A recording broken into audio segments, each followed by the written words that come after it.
윤중현 기획재정부 장관은 차명계좌 근절을 위해 감독당국의 역할이 강화돼야 한다고 밝혔습니다. 국내 1위 인터넷 사업자인 NHN이 오픈마켓 시장에 진출합니다. NHN 오픈마켓은 내년 3월 시범 서비스를 개시하고 11월에 정식 서비스에 들어간다는 계획입니다. 고용시장이 전반적인 회복 기조를 이어가고 있는 것으로 나타났습니다. 오늘 통계청이 발표한 9월 고용 동향에 따르면 취업자는 2,405만 4천 명으로 약 25만 명이 증가했습니다. 삼성전자는 내일까지 미국 시카고에서 열리는 4세대 월드 2010에서 모바일 브로드밴드 서비스를 구현할 수 있는 4G 토털 솔루션을 공개했다고 밝혔습니다.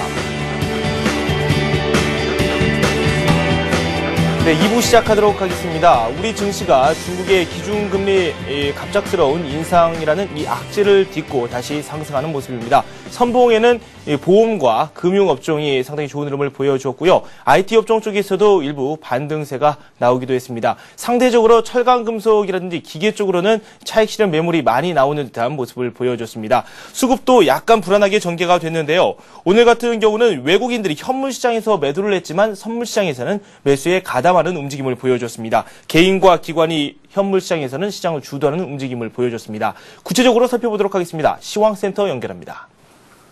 네, 시황센터입니다. 10월 20일 수요일장 마감했는데요. 앞서 어제 저녁 중국에서 기준금리를 인상하면서 뉴욕 증시는 큰 폭으로 하락했습니다. 하지만 국내 증시에는 단발 충격에 그쳤는데요. 기관 쪽에서 이끌어주면서 오늘장 전략 후 강해작이 펼쳐졌습니다. 코스피 마감 지수부터 살펴봅니다. 오늘 코스피는 13포인트 오르면서 1870포인트에 마감했습니다. 오늘 출발은 1844포인트 하락으로 출발했는데요. 장중에는 1830선대까지 밀리기도 했습니다. 하지만 11시 후간 지나면서 본격적으로 상승폭을 확대해 나갔는데요. 기관 쪽에서 이끌어주는 모습이었습니다. 수급 내용 살펴보겠습니다. 기관이 오늘 3거래일 만에 매수 우위로 전환됐습니다. 투신권과 연기금이 동시에서 매수했는데요. 기관 쪽에서 1,000억 원 정도 사주는 모습이었습니다. 개인 쪽에서도 마찬가지로 저가 매수세가 들어오면서 오늘장 500억 원 정도 사주는 모습이었고요. 반면에 외국인 쪽에서는 팔았는데요. 외국인 쪽에서 1,900억 원 정도 매도세가 나왔습니다.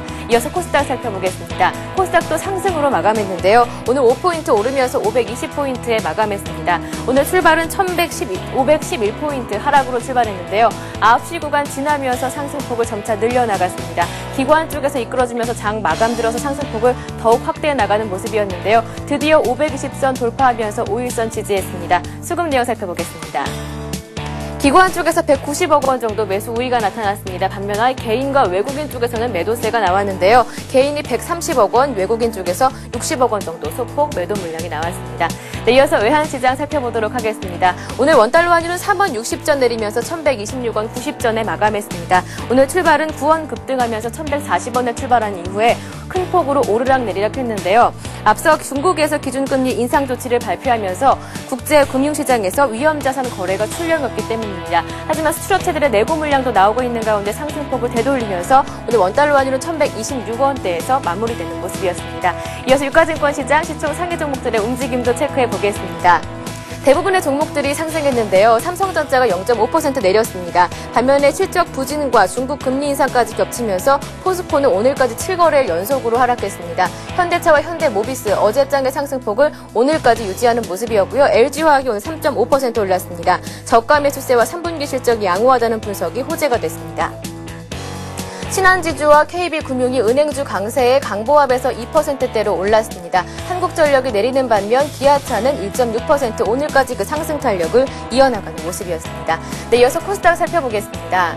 셀트리온과 서울반도체 오늘까지 상승 탄력을 이어나갔습니다. SK브로드밴드도 1% 올랐고요. CJ오쇼핑과 OCI머티리얼즈 1%대로 올랐습니다.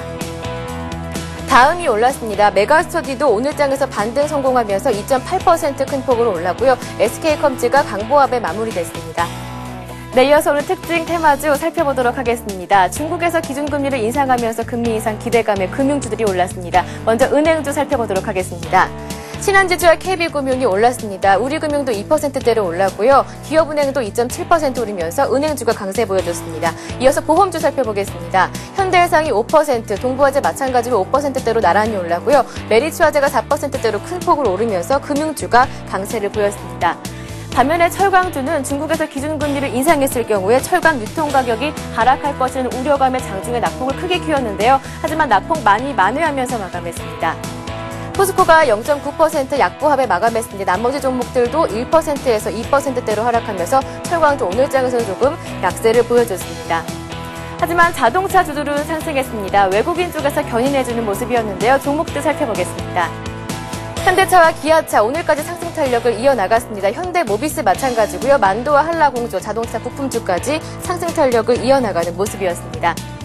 오늘까지 상승 흐름을 이어가는 종목 또 한 가지 있습니다. 원전주인데요. 터키와의 수주 기대감에 오늘까지 그 상승 탄력을 이어나가는 모습이었습니다. 현대건설이 1.9% 오르면서 장중에는 신고가를 경신했습니다. 한양 ENG가 4% 큰 폭으로 올랐고요. NSV와 EM코리아가 3%대로 오르면서 원자력 발전주가 강세를 보여줬습니다.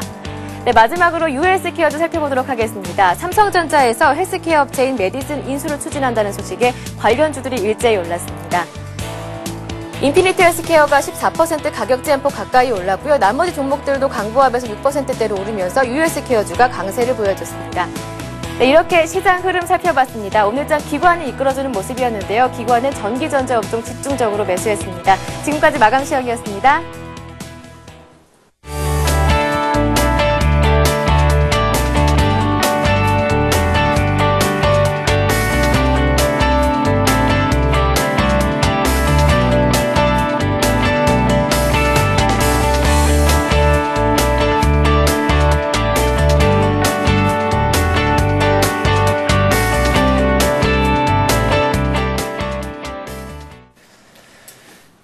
네, HMC 투자증권의 김중원 책임연구원 전화 연결되어 있습니다. 내일장 투자 전략까지도 꼼꼼히 살펴보도록 하겠습니다.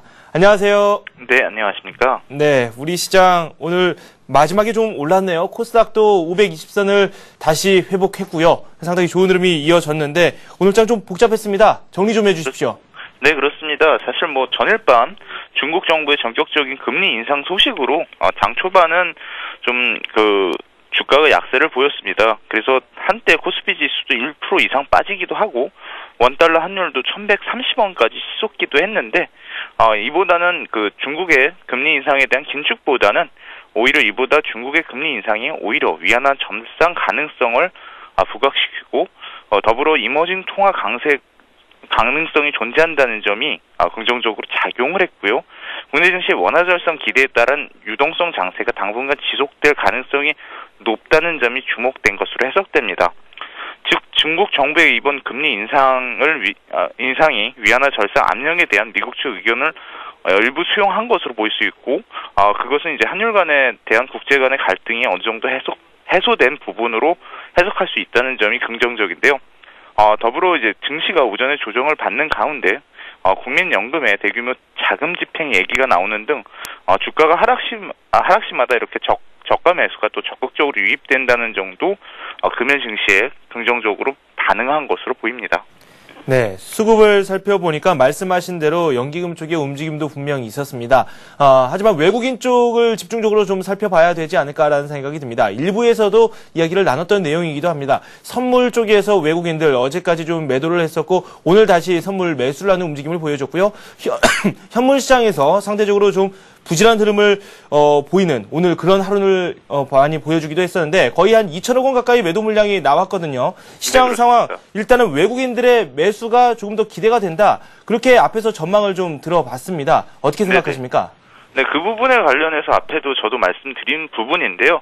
결국 위안화 절상이 부각이 될 수 있고 그러면 이제 이머징 통화 자체도 강세를 보일 걸로 보입니다. 그래서 원화도 그와 동반해서 원화 상승 쪽으로 본다면 최근에 금리 차를 이용한 캐리 트레이드 흐름 그런 부분들은 국내 증시에도 계속 유입이 될 수가 있고 한차의 기대가 높은 만큼 외국인의 매수세는 여태까지 지속된 것처럼 당분간 이어지지 않을까. 다만 이제 금일의 현물에 대한 매도는 아무래도 좀 관망 심리가 좀 존재했던 걸로 보이고 이것이 추세 전환이나 이런 걸로 보기는 아직 그렇게 보지는 않는 게 좋을 것 같습니다. 사실 금일 같은 경우에도 환율도 좀 굉장히 변동성이 확대된 모습을 보였지만 한 4원 가까이 하락하면서 마감한 점을 보여서 당분간 오히려 원화 강세, 환율 하락이 지속될 가능성이 높고 그에 따른 외국인 매수세가 전과 같이 유입될 점이 높다는 점으로 좀 해석을 해야 될 것 같습니다. 네. 그리고 코스닥 쪽도 저희가 주목을 해봐야 되겠죠. 1% 넘게 오르면서 네. 520선에 올라섰습니다. 중소형주 쪽으로 실적이 좀 좋은 기업들 한번 노려보자 이런 이야기는 계속해서 저희가 해왔던 이야기인데 코스닥 쪽은 어떤가요? 네, 이 시간 통해서 저도 계속해서 말씀드렸습니다. 그러니까 중심적인 내용은 코스피와 코스닥에 대한 이격도가 굉장히 크다는 건데요. 최근에 코스닥이 최근 보면은 이제 코스피 대비 강세를 보였던 만큼 이격도가 좀 축소된 부분도 있지만 아직까지도 그 금년 들어 두 주가의 수익률을 비교해 볼 때 20% 가까이 차이가 나고 있습니다. 그만큼 아직도 코스피 대비 코스닥은 저평가돼 있는 부분인데요. 금일 보면 흐름이 약간은 좀 전일과 좀 달라지는 모습을 보이고 있는데요. 그래도 계속해서 좀 실적이 괜찮은 코스닥 기업들이라고 볼 수 있죠. IT 기업 중에 이제 그 반도체 장비와 아모레드 관련주들은 계속해서 좀 강세를 보일 가능성이 높을 걸로 전망하고 있습니다. 네. 일단 전망에 대해서는 밝다 이렇게 말씀을 해 주셨고요. 오늘 좀 외부 변수 때문에 출렁이었습니다. 그렇다면 오늘 밤에는 또 어떤 변수들이 있을지도 살펴봐야 되겠죠. 해외 소식 전해주시죠. 네, 금일 밤 정해진 그 뉴욕 증시의 그 일정은 그렇게 많지는 않은데요. 다만 이제 ABC 소비자 기대 지수와 NBA 주택 융자 신청 건수 발표가 예정되어 있습니다. 증시 영향력은 크지 않을 걸로 전망하고 있는데, 다만 이제 21일 경기 선행 지수가 미국에서 발표되는데 아무래도 그 경기 선행 지수를 앞두고 시장이 좀 관망하는 모습을 보이지 않을까라고 예상하고 있습니다. 네, 알겠습니다. 투자 전략도 저희가 꼼꼼히 세워봐야 되겠죠. 오늘 오전장만 보더라도 좀 하락하길래 폭락하는 게 아닌가라는 좀 걱정스러운 시선도 분명히 있었습니다. 후반부에 다시 또 좋은 흐름이 나오면서 이 포트폴리오에도 좀 변화가 필요하다. 앞에서 저희가 하이투자증권 김영진 부장님 말씀을 또 듣기도 했거든요. 철강금속주 같은 경우는 오늘 상당히 부진했고 상대적으로 네. 그동안 잘 나가지 못했던 금융이라든지 보험 쪽, 그쪽이 잘 나가는 모습도 보여줬기 때문에 포트폴리오 변화가 필요하다. 이런 말씀도 한번 들어봤는데 저희가 네. 투자 전략 어떻게 세우는 게 좋을까요? 말씀대로 좀 포트폴리오 변화가 필요한 시점이라고 생각하십니까? 네, 이제 어떤 이벤트 이전에 이미 좀 대비를 했어야 되는 부분인데요. 네, 그 부분에 대해서는 저희, 이 시간 통해서 충분히 계속 말씀드렸습니다. 그래서 금융 같은 경우에 은행과 이제 보험이 사실 금리 인상이, 동결되고, 그러면서 좀 어떤 그런 수혜가 되지 않는 부분에 대해서 오히려 실망하면서 매물들이 나왔는데요. 사실 은행이나 보험주, 싼 모습을 보이고 있습니다. 더불어서 이제 중국 쪽이 금리 인상을 하다 보니 이제 우리 국내도 금년 내 금리 인상 가능성이 부각되고 이런 부분들이 아무래도 은행이나 보험에 좀 수혜가 예상되는 점에서 긍정적으로 작용한 걸로 보이는데요. 계속해서 말씀드리지만 이제 물론 그런 부분도 있지만 펀더멘탈 측면에서 두 업종 모두 상당히 저평가돼 있고 저평가 상태가 지속된다는 관점에서는 분명히 지금 현 시점이 전체적으로 봤을 때는 매수의 적절한 타이밍이 아닌가라고 계속해서 좀 말씀드리고 있습니다. 그리고 그 밖에 얘기를 하면 제가 중심적으로 말씀드리고 싶은 거는 이제 코스닥에 대해서 계속 관심을 갖자는데요. 아무래도 연말이 이제 가까이 오면서 코스피와 코스닥이 이격도가 벌어져 있는 점에 대해서 어느 정도 이제는 좀 정상화될 시점이 되지 않았냐라는 논리가 좀 우세한 걸로 보이는데요. 앞에도 말씀드린 것 같이 금년으로 봤을 때 두 지수의 수익률이 한 20%포인트 육박하게 아직까지도 차이를 보이고 있습니다. 그래서 말씀드린 것 같이 연말을 맞이해 코스피와 코스닥의 이격도가 정상화되는 과정이 좀 지속될 수 있을 걸로 보이고 최근 좀 많이 오르긴 했지만 그래도 아직까지 코스닥 기업 중 아모레드나 반도체 장비에 관련한 종목들을 가지고 있으면 바이앤홀드 전략을 계속해서 나가는 것이 좋을 것 같습니다. 그래서 이런 종목들이 조금 더 강세가 지속될 걸로 보이고요. 아직까지 좀 오르지 못한 코스닥의 IT 기업들도 이제는 서서히 좀 관심을 가질 필요가 있는 시점으로 전망하고 있습니다. 네, 알겠습니다. 포트폴리오의 조정에 대해서는 예전부터 말씀을 해주셨고 코스닥 중소형주에 대한 강조도 다시 한번 또 해주셨습니다. 도 말씀 고맙습니다. 네, 감사합니다. 네, HMC 투자증권의 김중원 책임연구원과 지금까지 함께했습니다. 잠시 후 뉴스가 이어집니다.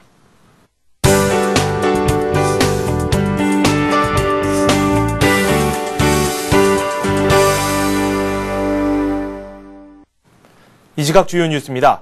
윤진영 기획재정부 장관은 차명 계좌 근절을 위해 감독 당국의 역할이 강화돼야 한다고 밝혔습니다. 윤 장관은 오늘 열린 국회 기획재정위원회 국정감사에서 어떠한 형태의 차명 계좌도 근절돼야 한다면서 이를 위해 금융당국과 역량 강화가 무엇보다 필요하다고 말했습니다.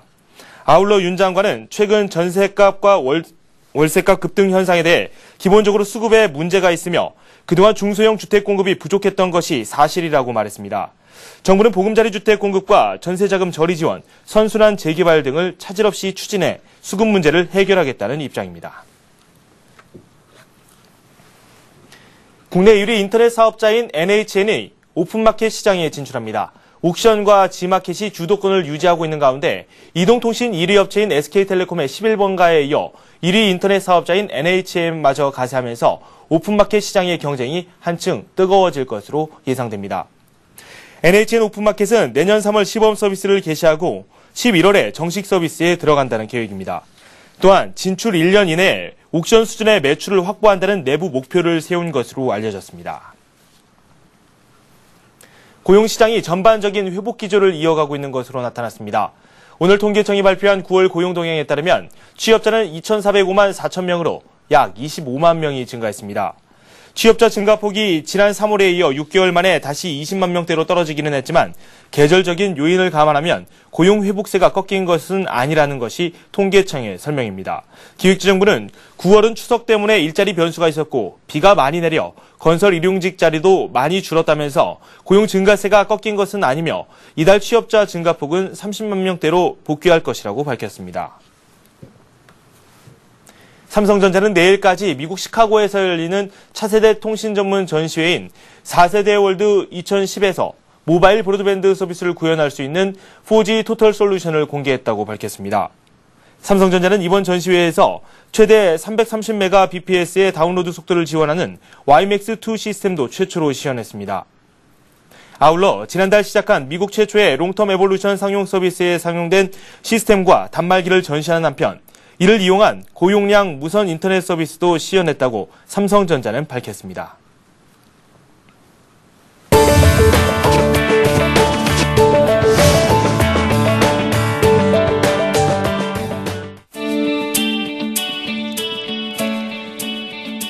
증권금융 뉴스입니다. 대우증권과 산업은행은 오는 29일까지 코스피 200 지수와 수익이 연동되는 주가 연계 예금을 공동 판매합니다. 산은과 대우가 공동 판매하는 ELD는 만기에 따라 6개월, 1년, 1년 6개월 등 3종이며 주가지수 하락 시 원금 보장 효과를 가진 것이 특징입니다.